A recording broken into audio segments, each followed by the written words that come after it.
Last couple sections in chapter 2, we've been dealing with regression lines and regression equations and trying to make predictions from those equations. But for each instance we've looked at, we've kind of just assumed that the data would be linear.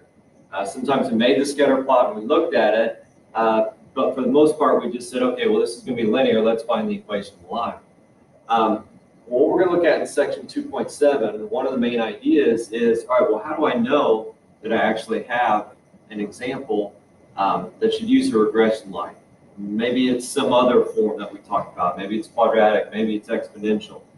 So how can we make that decision without actually making the dot plot or the scatter plot every time? So when we're looking at data, we may have to decide, well, what kind of model should we be using? Would that line that we have been using or maybe a curve be better? Well, one of the ways we can make this decision is we're going to use what's referred to as a residual plot. And so residual plots are going to be one of the ways that we can make that decision, but that's going to be one of the main ideas for this section. Now, you may remember the word residual. We've done residuals before, and that's going to tie in to what we do today with the residual plot. All right, so let's say we looked at this example. We measured 6 different trees in an orchard, and we looked at 2 things. We looked at how old they were, and we looked at the circumference of their trunk.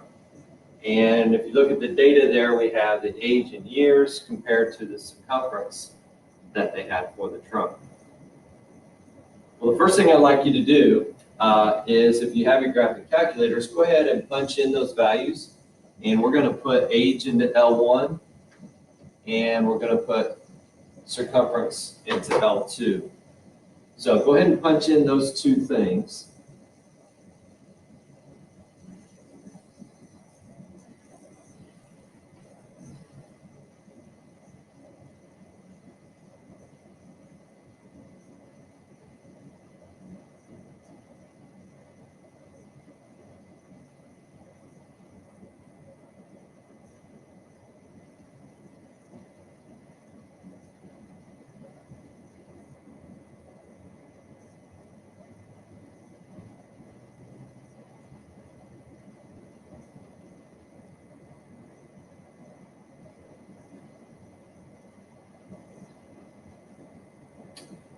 All right, hopefully I had enough time to punch in those values.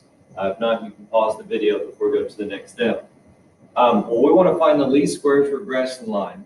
And we said we can do that on the calculator by going to our stat, going to calculate, and we were going to get number 4, the linear regression. So I do that on my calculator.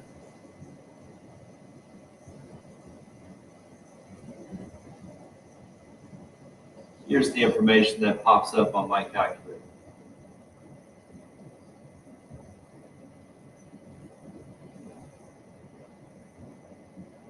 Now remember, we use the value b for the slope and a for the y-intercept.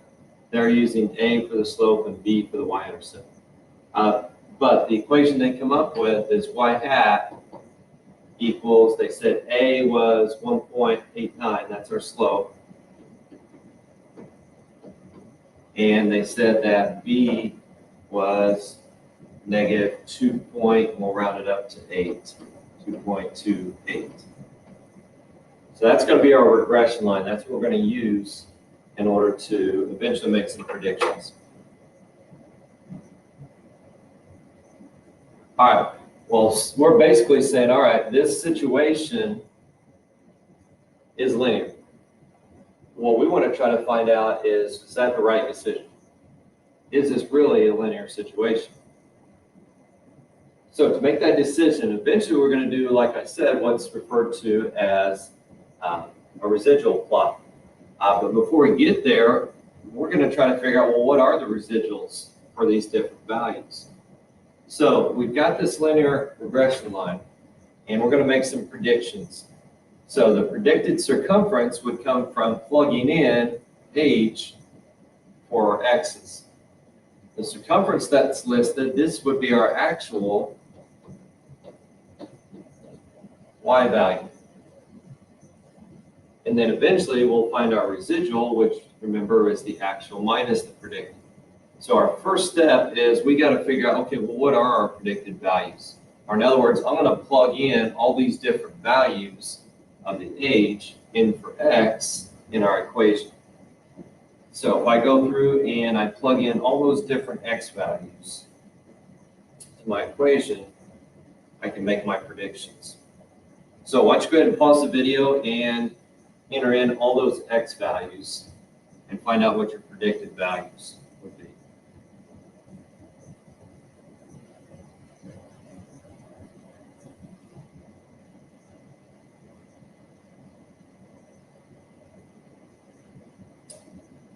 All right, so hopefully you found your predicted values. If you did it correctly, for 2, you should have had 1.5.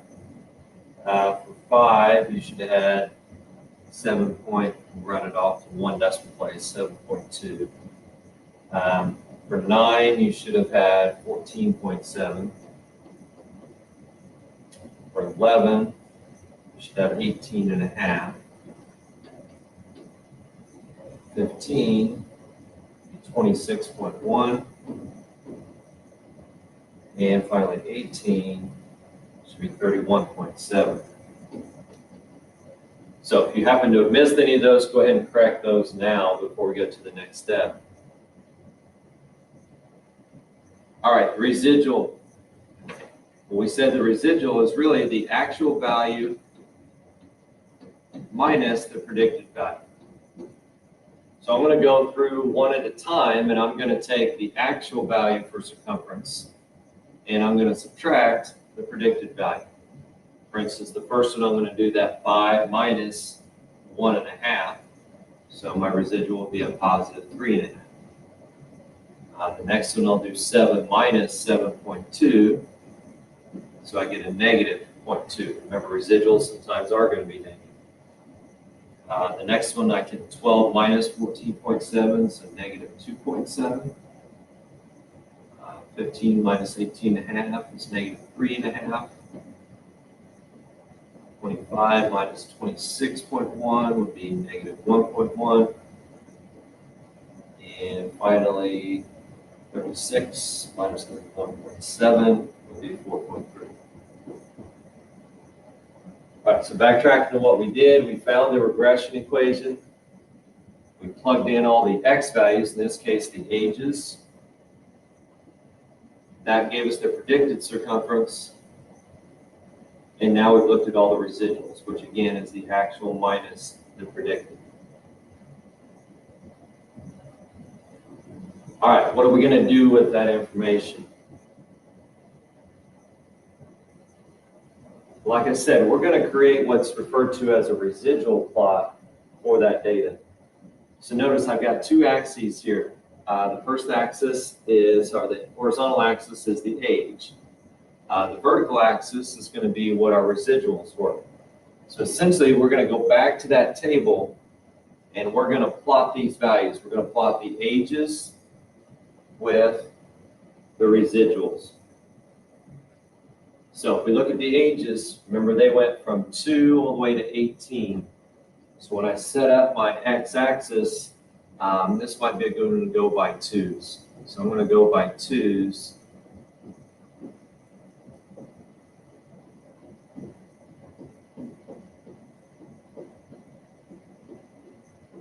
And I'm going to go up to 1.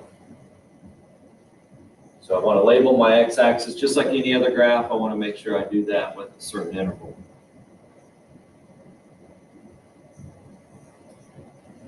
Now when I look at the residuals, we went all the way from a negative 3.5 up to a positive 4.3. So I want to make sure that I have that labeled on my y-axis. But again, I had some positives and I had some negatives. So on mine, I'm going to go by a half. I have negative 1 here, negative 2, negative 3, negative 4.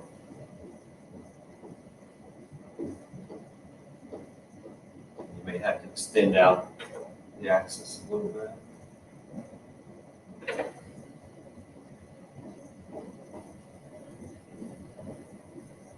All right, so we label our X and our Y axis. From there, we're going to plot points.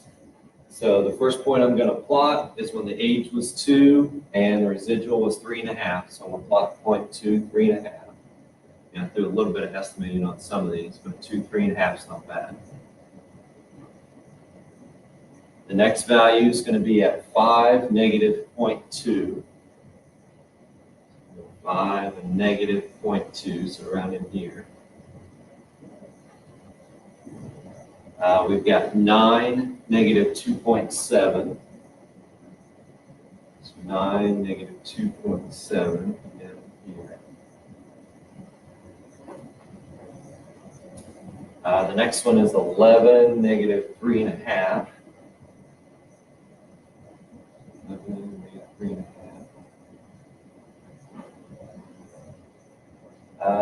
15, negative 1.1.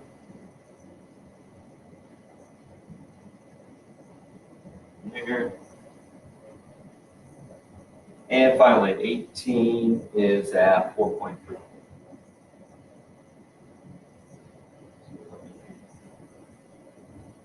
All right, so that is our residual plot. Well, big deal. What's it telling me? Well, I don't necessarily want to connect those points, but I'm going to kind of give you an idea of the shape that I have right now for that residual plot.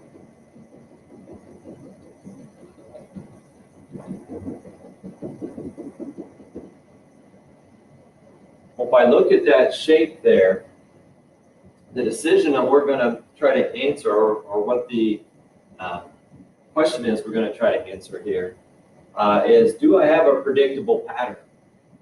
Because remember, residuals really tell us about the error. Whenever we talk about residuals, we're really referring to the error that we had in our prediction. So when I make that residual plot, what I'm checking for is, well, is there any sort of predictable error? Well, if I have a pattern, then there is a predictable error. And that's not necessarily what we want. For instance, I always go back to my coaching example, since I coach a couple of sports. If I knew that someone was going to make a certain mistake ahead of time, in other words, there's a pattern to their mistake, then I'm probably not going to put them in that situation where they would make that mistake.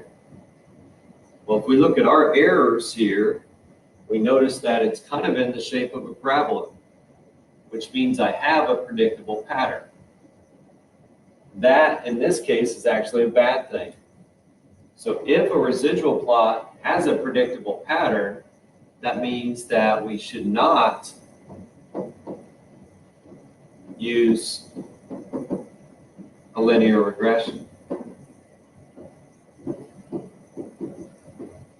Because if I use that linear regression, it's giving me these errors that I already knew about. Or in other words, I have these errors that are predictable. If I were to make a residual plot, but it doesn't have a predictable pattern, in other words, it's all over the place, well, that's actually a good thing in this case. So if a residual plot does not have a predictable pattern, then yes, we should be using a linear regression.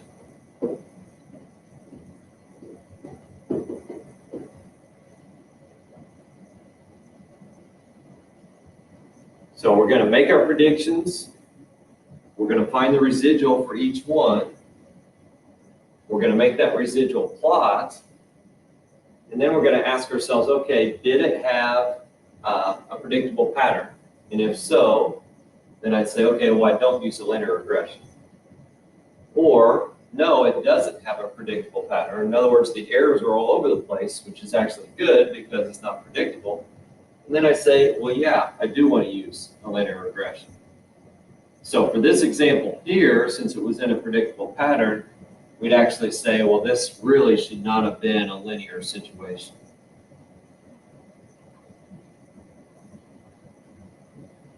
So that's kind of the first part of section 2.1, or sorry, 2.7.